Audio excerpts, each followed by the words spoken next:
From the twisted realm of science and the darkest pits of reason comes chilling tales of godlessness. Bear witness to the unfathomable terror that is the Good Atheist. Do you know this secret gives you everything you want? Happiness, health, and wealth. You can have, do, or be anything you want. We can have whatever it is that we choose. I don't care how big it is. What kind of a house do you want to live in? Do you want to be a millionaire? What kind of a business do you want to have? Do you want more success? What do you really want? I've seen many miracles take place in people's lives. Financial miracles, miracles of physical healing, mental healing, healing in relationships. All of this happened because of knowing how to apply the secret. All right, welcome to the first episode of the GoodAtheist.net videocast. Is that how they pronounce it? Video pod, modcast. I am Jacob Forte. As always, my host is Ryan Harkness. Yes, well, I was afraid you might not know your own name. Well, I am a bit forgetful at times. All right, the clip that you saw at the beginning was about a few seconds of a new movie. Well, it's not new, but it's new here. They finally translated to French, apparently. That's really exciting. For The Secret, if you've never heard of it and you don't watch Oprah, God bless you. The Secret is a movie that apparently teaches you how to be very successful. And you'll never guess the way they teach you how to do it. It's very unrealistic and annoying and stupid. We're going to talk about that pretty soon, but first what we're going to discuss is an interesting piece of news. It seems that the Norwegian princess Martha Louise believes that she can talk to angels. She's fourth in line on the throne, so that means that she'll rule if her siblings die in a horrible plane crash. Or bus. I mean, if you're Norwegian royalty... I guess you don't have a lot of money. Yeah.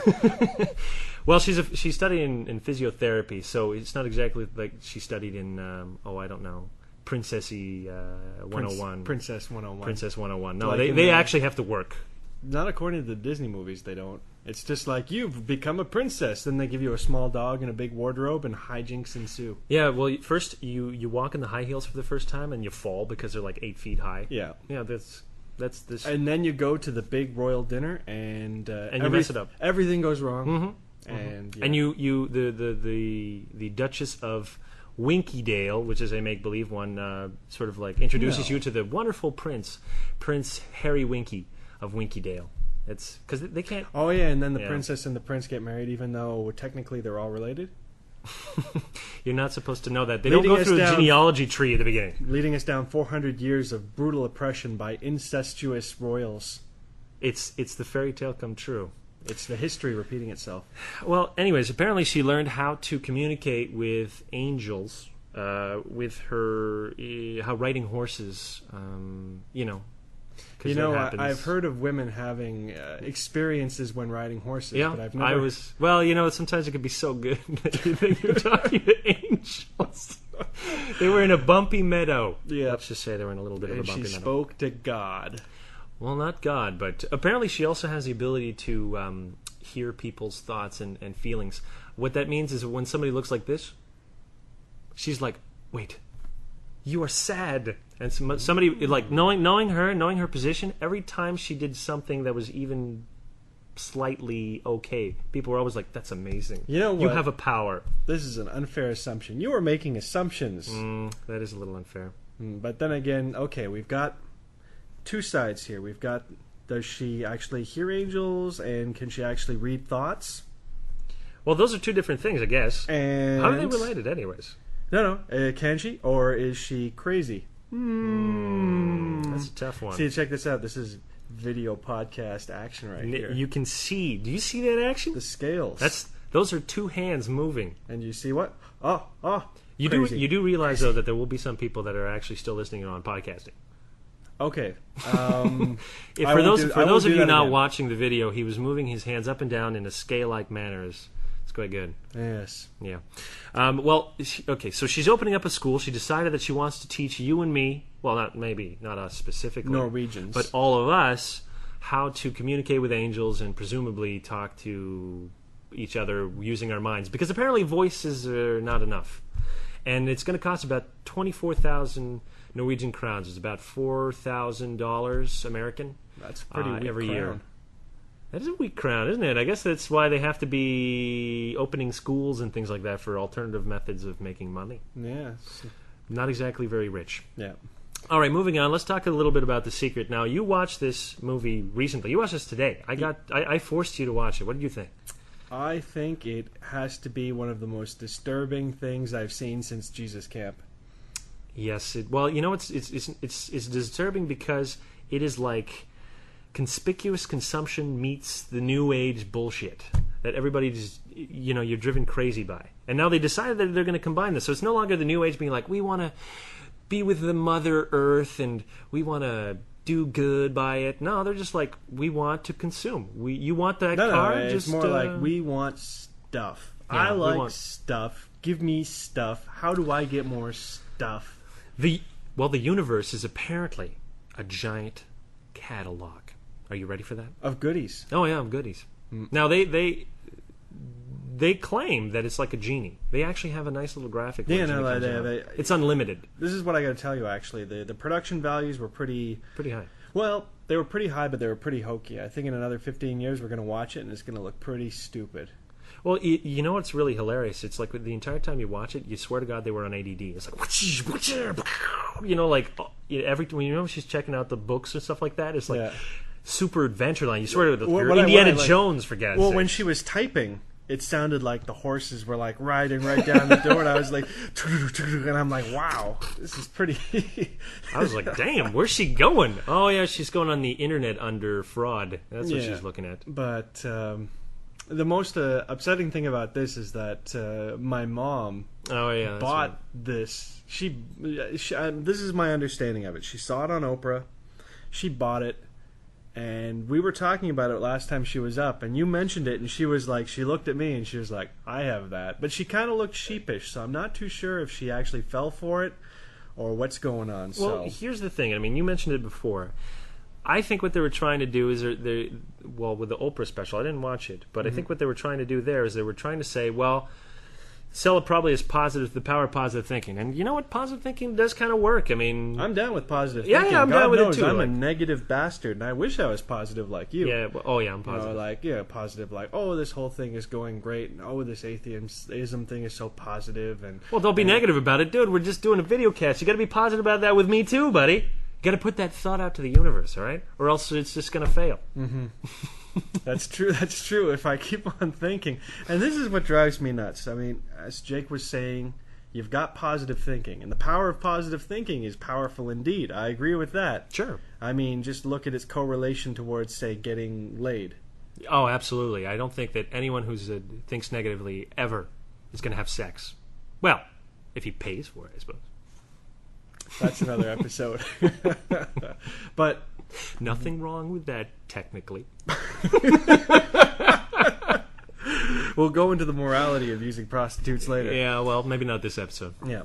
So my issue with it is, you've got the power of positive thinking, and then you've got the science of what are they saying? They're saying that it's called the law of attraction, basically, is what they describe it. That your thoughts, and actually not thoughts, what they describe it as is your feelings will manifest into physical reality. And you invite things that you think about. Now, here's the really screwed up thing when they're talking about this. The way that it's supposed to work is the universe can apparently not discern between a desire and a fear. So that makes sense. What they're saying is that if you are inviting, say, pain or displeasure, you can invite rape, essentially, because it would manifest itself. The universe would send you what you've been thinking about, what you've been fearing. And their little example, to not get into the whole rape debacle, was talking about this. They showed this video of a guy locking up his bike, and he's putting a ton of locks on it, and I guess he's all worried about it, and he looks back, and he's like, I wonder if my bike's okay, and he comes back, and the bike's stolen. The idea is that because he was so fearful of the bike being stolen, he invited it to be stolen. And this is another problem with this whole thing, because it basically encourages people to get rid of rational thought.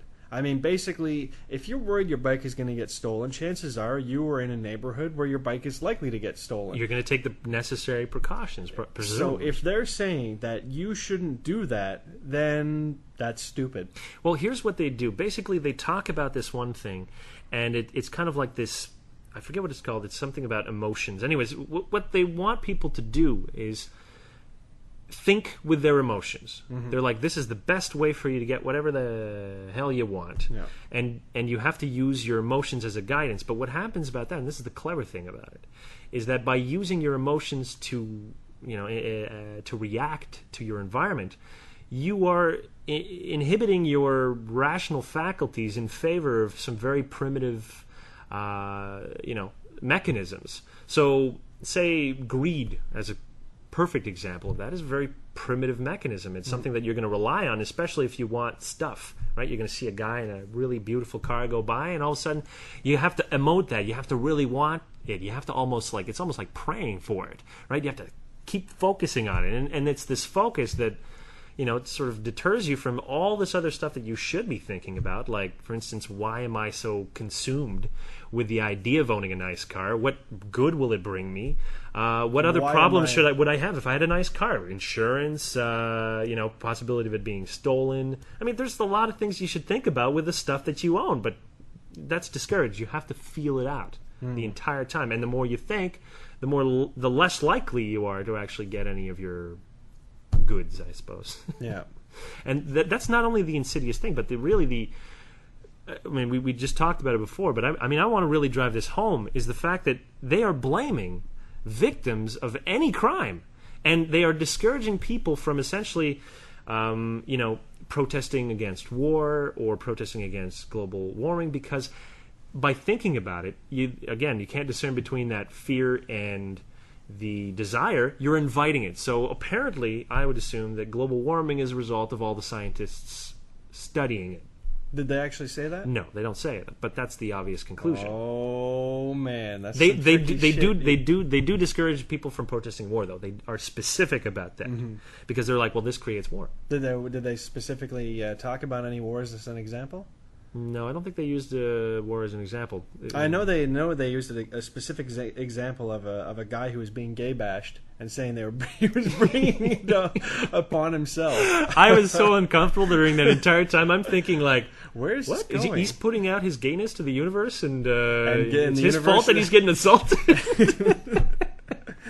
But that'll teach him. Because here's the important thing: is I really want to make sure that we don't end up basically being exactly like the people that we're debating against, and that Making is where. Assumptions. Well, look at this, and I hate doing this. I hate going back to evolution, because evolution always seems to be the root of all these shows, and I'm so sick and tired of talking about it. How can you be sick and tired of it? It's all good. Because here's my thing.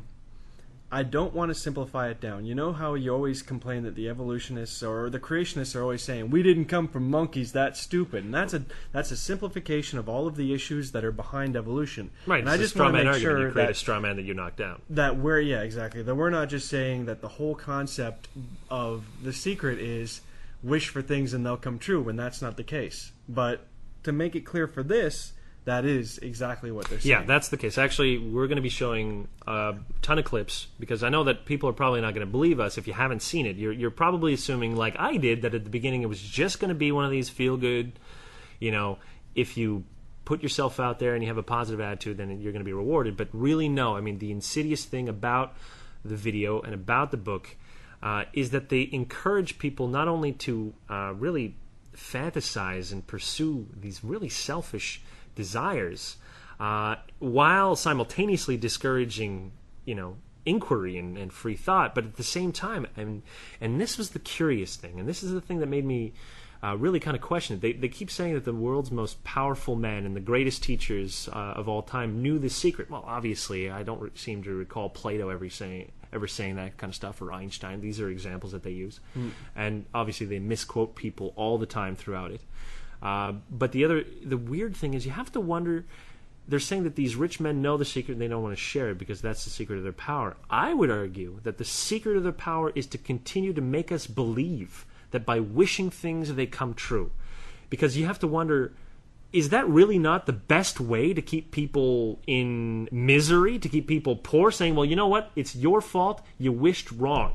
Now if you wish my way, you're going to get your stuff. And sometimes you will make these small little correlations between, hey, I prayed for that government check, and lo and behold, I got it. Be like, well, you're on welfare. Of course you got it in the mail. Yeah.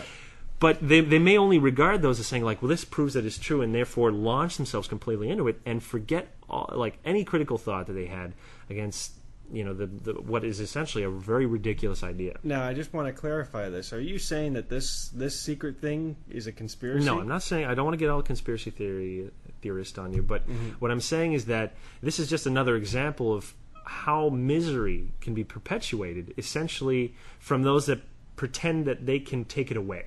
So it's like a guy saying, I have a way to make you rich. Yeah. In all likelihood, he has a way to make himself rich. Yeah. Because it's not in his interest to make you wealthy. And it's not in any of those people's interest to make anyone else wealthy. As a matter of fact, one of the guys that they have on, the only other Australian, he was found guilty of fraud in Australia. He was defrauding people. He was essentially telling them that he would invest money for them and it would go 200 or 300%, and he scammed them all out of their money. This is the same guy that says, well, if you wish for stuff and if you pray for checks in the mail, they'll keep receiving checks in the mail. For that to happen, you have to defraud people. Yeah. That's the part he just obviously will gloss over, and that's the part that any of those individuals are gloss over. The chicken soup for the soul guy, he wrote a book. Of course he's going to have wealth. He wrote a book that pleased a lot of individuals. It's not like he wished for a book to come true. Was he one of the guys in the video? Yeah, the chicken soup for the soul guy was in the video. I always thought he was an idiot. I hate those kinds of books, kind of thing. But I understand that. My mom apparently really likes it. I'm sure your mom would probably. She definitely. does. Yeah. She does. Our mothers are. We love them. We love them. Please don't watch this video, Mom. No criticism whatsoever. Because as I was saying before, like, I actually, after watching this video, I wanted to give her a call and find out what she thought of the actual video itself. Kind of like, which parts did she sort of believe in and which parts is she more like, well, that's just silliness. Yeah, I'm just interested to see what she actually thought of it. Because as I said, she told me that she got it. She didn't tell me what she thought of it. I know that she isn't interested in debating anything around you anymore. Well, okay, I can admit that I'm a little hardcore at times. A little bit overzealous, over anxious? Yeah, that would be it. That would be it. All right. Well, I'll admit that that is a quality of mine, a little overzealous. But you know what? I try to avoid the argument myself. I decided that I wasn't going to go there either. If you look very carefully, when it comes to the secret and the power of our mind, and the power of our intention in our daily lives, it's all around us. All we got to do is open our eyes and look. You see law of attraction evidenced in your society when you see that the one who speaks most of illness has it. When you see that the one who speaks most of prosperity has it. Law of attraction is evident everywhere around you, if you are understanding what it is. It has to do with you being a magnet, attracting thought, attracting people, attracting events, attracting lifestyle. Indeed, everything that you bring into your experience, you bring because of this powerful law of attraction. I mean, I'm not talking to you from the point of view of just wishful thinking or imaginary craziness. I'm talking to you from a deeper, basic understanding. Quantum physics really begins to point to this discovery. It says that you can't have a universe without mind entering into it. That the mind is actually shaping the very thing that is being perceived. Now, if you don't understand it, doesn't mean you should reject it. You don't understand electricity, probably. First of all, no one even knows what electricity is, and yet you enjoy the benefits of it. Do you know how it works? I don't know how it works, but I do know this, that you can cook a man's dinner with electricity, and you can also cook the man. Okay, so we just watched a little clip. The most annoying clip in the whole video. I think that you find it annoying because they're obviously throwing the word science around as if it's a tool. It's not just... Well, I mean, that's what they use it as. They use it as a tool. And the whole idea behind it that drives me nuts is they say it's a scientific fact that this and this. It's like saying... It's a scientific fact that women have smaller brains. You might as well just say that. It's not a scientific fact at all. But if you make that assumption, people are going to be like, well, it has to be a fact. He said it. And throughout the entire video, they keep on saying that. Like, it's a scientific fact that this is a scientific fact that every time you think energy is expended, every time you think you can measure that thought and this and that. And it's like, I mean, sure, on some abstract level, the science can say, okay, every time you think there are neurons... firing and having a chemical reaction. And you could say that could be some kind of measurement. But what... It doesn't make any sense. Well, I mean, even in my limit, and the next part in this clip that drives me nuts is they say, just because you don't understand the science doesn't mean you shouldn't believe. And I'm like, that is the point where they are basically... that is when science becomes faith. That's the saying, well, I don't think anyone understands what electricity is. Yeah, exactly. What? Yeah, we do. We have a pretty damn good idea of what electricity is. It just really bugs me because my personal view is say the John Safran view, which is basically, you obviously you want to say, yes, we're too stupid to understand a lot of stuff, but therefore you should be more skeptical, not less. You shouldn't be able to say, you don't understand this, so you should believe me. They should say, you don't understand this, so you should investigate further or not make assumptions. Well, it's funny because I think that number one, I mean, they use a lot of very obscure principles of quantum mechanics to try to defend their arguments. They have this one guy who's in all the videos. He was in What the Bleep Do We Know? I don't know if you saw that piece of crap. I haven't watched. I mean, it's the same kind of like deal, right? That your thoughts manifest into reality. And what they do is they use some very obscure elements of quantum mechanics, which are true. Like, for instance... the fact that an electron can be in two different positions simultaneously. The fact that in order for an electron's position to be determined, there needs to be an observer. So what they're saying is that an observer is what creates the reality of the electron, as in it creates its position, and it no longer becomes just an array of probabilities. It now becomes solid. Mm-hmm. But properties of quantum mechanics don't make any sense when you're in the big macroscopic world. I mean, if the world was like it was in the quantum level, I mean, you would simultaneously disappear and reappear and do a whole bunch of crazy stuff, and it doesn't really happen here.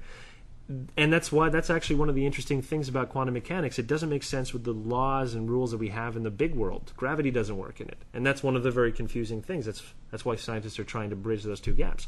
But you don't go ahead and use a very obscure element of science to then suddenly say, well, if it's true in the quantum world, it has to be true in the real world, or at least in our macroscopic world. That just simply doesn't make sense. But does it make sense in the quantum world? Well, it makes sense the way that we understand it. People have to understand that the quantum mechanics and even gravity don't necessarily describe objective reality. They describe models to try to understand how they work. I mean, maybe the quantum world doesn't function the way that we describe it, but the models that we use are very accurate. But just because they're models doesn't mean that they describe exactly how reality is.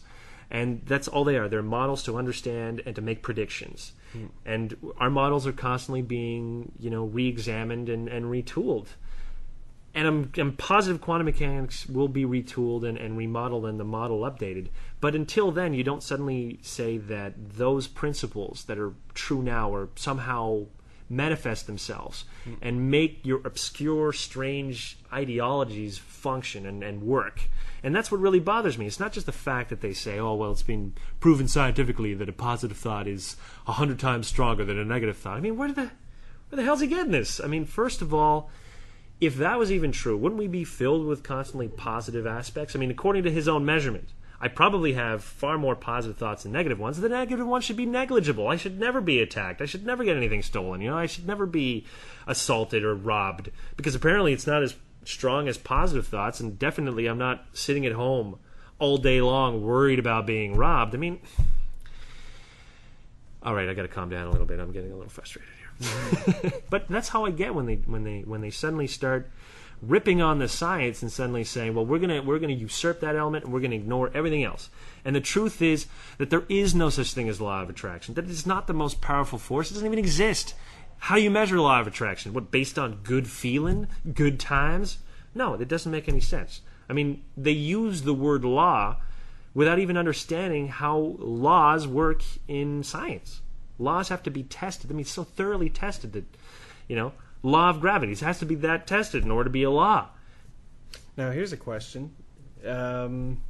Obviously, you're blowing it out of the water. Is there what kind of body of work is there out there that basically disproves this? Has the scientific community taken this and completely written it off? How is it that this kind of thing? I mean, not like Oprah is some kind of big skeptics. A big magnificent mountain of veracity to climb to the top of. Yeah. But considering the fact that it basically is being run by people who have been indicted for fraud, right? Well, it's not being run by it, but they're some of the guests, because all the guests on the show aren't people that necessarily are part of it. They're just speakers. Okay. And definitely, at least one of the speakers has been guilty of fraud for sure. But I think what you're generally asking is if has it been discounted by the scientific community, or is it something that's just so? Is it one of those things that's so out there that it isn't even bothered with by the scientific community? Well, look, let's. I know you didn't want to talk about this, but let's go back to the whole creation versus evolution thing. I know. But when we're talking about debating it, the thing is, scientists usually are reluctant to debate issues. Because in a debate, you're just trying to win the debate, see who has the better argument. Yeah. But just because you win the argument doesn't mean you're right. It just means that you had the better talking points, or that you had the audience on your side. Mm-hmm. Essentially, they refuse to debate this because even the debate itself provides the minimum amount of legitimacy that they need in order to claim, well, we were in a debate with Richard Dawkins or with this many individuals that are serious scientists, and we held sway, we held our end. Therefore, our theory must at least pertain to some truth. It must have some truth value to it. That's pretty weak. But, I mean, that's how it is, because somebody's going to look at the debate rather than the facts. Who won the debate? And I'm sure there are probably some individuals, even within that documentary, that might know some more obscure facts than I do about it and blow me out of the water. And now, does that mean that I'm wrong because I lost a debate with essentially someone who believes in something so silly that Santa Claus seems more plausible? Yeah, but that's the thing. If it's so ridiculous, then it shouldn't be difficult to blow out of the water. It should be as simple as laying out, here's the truth behind the quantum mechanics that are incorrect. Here are the flaws in your assertions. Take it. Here, have your rebuttal, and if you don't, then the scientific community is just saying, good day, sir. Well, the problem is this, that they can be right about certain elements, but it's always the gaps between each of those truths. But obviously, there's a set idea. Like everything gets peer reviewed, right? In a scientific community. In scientific journals. The whole idea is that people poke holes in whatever in any theory that comes along, and it's up to people to basically patch those theories. Yeah, absolutely. So why can't the same process be applied to stuff like this? I mean, why would they be interested in doing that? There would be no point. Because this is the reason why the scientific community is losing the war to retards. I agree with you. I want, this is why I said last show that I lamented the loss of a guy like Carl Sagan. Because what Carl Sagan does is that he has a scientific understanding, but he wants to make everyone else have that same level of understanding. But right now we are losing those battles because every scientist is like, well, I don't want to step into this. This is just too messy. And they're not even worth my time. So does this mean we have to rely on people like Penn and Teller to do it? This is ridiculous. It is a little bit ridiculous, but until the time that they realize that as opposed to... God forbid me, I didn't even go to college. Uh-oh, we're in trouble now. No, I think that the problem is this, that the scientists have to reevaluate who they're debating for. They're not debating for the clown that's trying to prove his ridiculous theory. They're debating it to convince everybody else. That's what they have to do it for. There are people that need to be educated, and we're forsaking them. There's almost, and I told you before this, there's a certain level of elitism that exists even in the scientific community, where they're like, well, we don't want to touch this. This is just silly people doing silly things, and it'll eventually go away. The proletariat deals with its own, and we don't go down there. Right, exactly. I mean, they're highly educated. A lot of times, some of these guys don't want to deal with people that are less educated, and they figure they're not as smart. And I think that's not fair. I mean, you look at a guy like me, and I never even went to university, but that doesn't necessarily mean that I don't know what I'm talking about. Oh, we're doing a whole coming out on our We're doing a coming out. I think we had this show before that talked about our educational experiences, but it's true, people. In this video cast today... Smoke what? No. Smoked a lot of pot. You did? Slept with a lot of women. This is you. No, I didn't. Smoke a lot of pot. Nice. So yeah, like there's this general attitude that if you didn't go through the motions of the the standard education system, then you're not likely to understand what anyone has to say.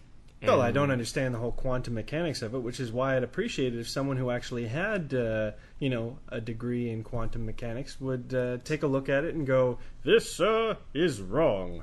Well, what happens though if he's talking about the science of it, which he does, and if he's mostly correct, if the scientist focuses on those elements themselves, then they'll have nothing to debate about.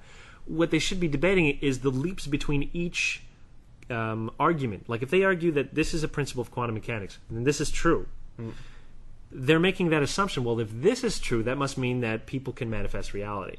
And it's that leap that everyone forgets that should be the focus. It's not these tiny elements which might be true in and of themselves, but they don't add up to a coherent whole. They're not true as a whole. It's like saying, well, gravity exists, therefore I can climb Mount Everest on my hands. I mean, just one is true, and I'm using that to kind of prove something that is just absolutely ridiculous. And that's been their methodology throughout that documentary, quote unquote, and any other documentary that they do. They just use principles that are true to prove something that really isn't. But I mean, and I know I'm starting to run on with this, and this will be my last point on it. Why couldn't they do a scientific test? Say, of what? Of laws of attraction? Yeah, put 10 people in a room, have them all think really good or really bad thoughts, and see who dies, gets raped, gets gay bashed, gets monies, gets a genie. Well, they did that with prayer, and time after time it was shown to be completely ineffective. But once in a while you'll get a weird data point that's kind of like out there, right? Doesn't make any sense. And that's usually when anybody who conducts a study that wants to prove it will point to that and say, oh, well, look at that. I mean, this is an example where it did have an effect. I'm always worried that something like that would happen, and that they, regardless of how many times you repeated it, they would always focus on that one very annoying, sort of statistical anomaly. That one annoying thing that goes against what I think. No, it's not that it goes against what I think, but anytime you deal with statistics, there will be weird anomalies. It doesn't go against what I think, it's just wrong. No, I'm saying that there are statistical anomalies in any study that you do. But do you focus and data mine for anomalies and say this therefore proves my point? No. Then again, that's bad science, and this is what I'm saying. The scientific community owes the average person to review the secret. They're never going to do that. To review a lot of crackpot things. Like, this is where I say I don't like James Randi. I think he's a big, dumb, bearded... Now, be careful now. I look up to this man. Anyway. And so does our cameraman, by the way. Anyway, my issue with Jay... I mean, I don't like him, but I like the fact that he takes the time to... He basically put that challenge out there, and he takes the time to... He puts his money where his mouth. Yeah, it's not just the money. I mean, the money's safe. He knows that. But the money is safe, and it's in an escrow, and what he does is he takes the time to review all of these ridiculous claims and disprove them. And I'll tell you the truth, I don't like the fact that he takes the first opportunity that he can to dismiss everybody. Like, most of them don't even get past the paperwork because he's very like, no, that's not true. That's not true. That is a common misconception. But the truth of the matter is, he asked people to set up the experiments themselves. But if the experiments themselves don't make any sense, like, obviously he has to reject them. But he has. It's not him that's rejecting them. And a lot of times people will be like that. They'll be like, oh, well, I submitted something to James Randi and he refused it. And throughout the entire process, I mean, I've looked at some of the exchanges. Yeah, that's the thing. I've gone through, like, because it's all on the internet, and that's one thing that I think is really good, because there's no It's all very open. Yeah, well, that process is open. So, I mean, you may look at it and say, well, he should have agreed to that. But well, not that he should have agreed to it. I have no problem with that. It's the fact that literally the guy that's doing these applications, and it's not James Randi, it's some guy that they got. I don't know if he's a volunteer. Jeff Wagg, I believe it. He's the webmaster. It's switched recently, but the guy is such a condescending tool that he really makes the whole process as unpleasant as possible for anybody that applies. You know what? It's probably one of those things that you're burned through experience. So you become you're like a customer service agent that's worked for like 10 years or something. I'm sure. So you're totally embittered from it, and I can understand that's probably a valid. But point. I still laud the fact that they take the time, and they took the time to set this up, and they take the time to deal with these people and say, if this is true, come try and get the money. And for that, I say it's good. But even then, it could bear improvement, and it has a lot of the same problems across the scientific community that they really aren't so much interested in proving to the average person. They're more just kind of hanging out there for the elite. Well, I think that maybe there should be sort of like a middle one, because if it's for $1 million, they're gonna be pretty strict about what your procedures and everything else like that is. But I would assume, well, what if you want to do it for free and we'll conduct it? You won't necessarily win a prize, but you'll have bragging rights. Mm-hmm. And I think that at least that would be sort of like a first step, saying, well, if you can pass us here, then definitely that would be a stepping stone to get the prize. I mean, there's no reason why there can't be something like that. I think that just the $1 million process makes it so high profile that they're probably completely inundated, at least if it went through sort of like a process of saying, well, this is an interesting experiment that was set up, and it was independent, and it wasn't anyone that was either interested in disproving or approving it. They were just a sort of like a middleman for saying, well, your procedures make sense, and so on and so forth. Perhaps that would be something fairer. Well, I guess here's the thing. I mean, looking at it, it's practically breaks your heart to read the database. Anybody that hasn't, I really recommend you go and check it out, because it has a lot of people who are obviously very mentally disturbed.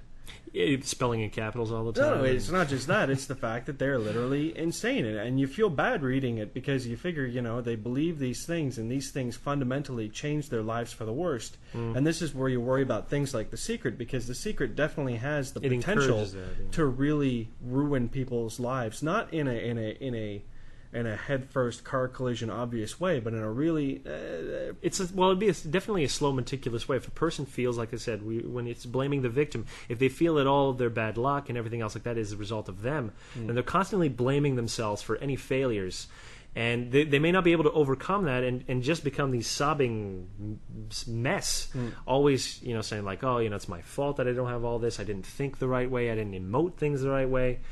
And that's been always my big problem with the thing. It's blaming the victim, saying it's your fault that bad things happen, and you're the only person that is really responsible for your fate. And I just have to say that there are plenty of individuals, say, well, I don't know, the 25,000 children that die every day of hunger. I don't know. Maybe we shouldn't blame them. Maybe we should just. Well, it'd be pretty hard to stay positive in a situation like that. I tell you what. Oh, I guess they're hungry because they're thinking about food so much, but can't differentiate between a desire and a fear. So overall, it's good that they have the James Randi challenge. It's just unfortunate that they don't spend their time dealing with high profile cases like this, because as I said, it's on Oprah. We know people who, tons of people who have watched it, who've bought it. I mean, it's very close to home. It's a serious thing, and it should be. Well, that's why we're dealing with it now. It's ridiculous that in every other aspect of our lives, we have very clear-cut ways to tell if things are a fraud or for real. I mean, you have athletes, when they cheat, do steroids, they get caught in it. They get caught, and it's exposed, and you go onto their consumer advocate groups. Yeah, you go onto Wikipedia, and it says these people are frauds, these people did bad things, this athlete is a cheat, yet situations like The Secret. You know why they can't do that in The Secret? It's because if you call someone a fraud about something that's so ambiguous, then they can sue you for libel. Go ahead, bring it to court. Well, look at you want to talk as an example. Look at James Randi. Okay, James Randi wrote a book about Uri Geller and about how he was basically a fraud. And he was. Well, Uri Geller basically sued him, and James Randi won a MacArthur Award, which is about $500,000 to do as you want. He spent all of that in court cases. And is that fair to ask individuals to step forward, to take on those guys, to always go to court with them? Why not? I would. Who's going to incur that cost? You got to figure. You're going to set up a fund. You're going to set up a fund for fraud watch. There are so many lawyers that take pro bono cases going the other way. I don't know any that take pro bono cases to demonstrate that a person who believes they're psychic is going to be a fraud. Besides, a lot of these guys are dealing with things that are very ambiguous, and they can just slip through the cracks. They're like, well, we can't disprove it, therefore I can't. I'm not a fraud. You didn't disprove me. How are you going to be able to definitively say this is a fraud? If it's something like steroids, yeah, you can be like, he tested positive. There's no way, that it's wrong. But we don't even have the ability to make either, false positive or false negative. There's no way to test it. So how can we declare that they're fraudulent? This world sucks. It is a little unfair. All right, coming up, we're going to have my closing tirade, and then after that, you can shut off your computer. I don't know. After these messages. Hey, man, you do something to your hair. You look just about brand new. Well, I just used some of my wife's Avon Natural Sheen. Avon? You? Yeah. Hey, it's for men, too. Oh, yeah? Come on, man. Look, they got a hairdressing conditioner and an aerosol hair glosser. They make your hair soft and shiny. Well, the brand new you looks a whole lot better than the old you, my man. Thank you. Maybe I'll try some. Well, all right, man, because if you don't know Avon, you should. Now, in my closing tirade today, I'd like to talk a little bit about this myth that's been permeating, and it's a fairly popular one. There's this idea that the tradition of religious tolerance and diversity in the United States of America was started and began with the Pilgrims, or the Puritans, traveling to America to essentially escape religious prosecution. It's basically... Most Americans believe that that's when it really began, the idea of separation of church and state. And this is why I'm sort of having a little tirade right now, because this idea is false. It's untrue. Essentially, the Puritans wanted to create a religious country that obeyed their beliefs. They didn't want a separation of church and state. I mean, if you want to see what kind of brutal tyranny that they began, and you have to look no further than the Salem witch trials. This is an example of their theocratic madness. Truly, the enlightenment of the idea of the separation of church and state began with the Founding Fathers, and they were not religious. As a matter of fact, most of them were either deists or atheists. If they were around, they'd probably be considered that. Men like Thomas Jefferson disdained religion. Thomas Paine wrote a book criticizing Catholicism and the Bible. Just to quote Thomas Jefferson, when he mentions the need for separation of church and state, said this about the clergy: "In every country, in every age, the priest has been hostile to liberty. He is always in alliance with the despot, abetting his abuse in return for protecting his own." This is not a man that somehow looks up to religion. No, that this is a man who understands that only through the separation of church and state can you even hope to have liberty. There is nothing so poisonous, so disastrous to democracy than religion, and he understood that personal beliefs had to remain personal. Thomas Paine himself said, "I do not believe in a creed professed by a Jewish church, by a Roman church, Greek church, Turkish church, or Protestant church, nor by any church that I know of.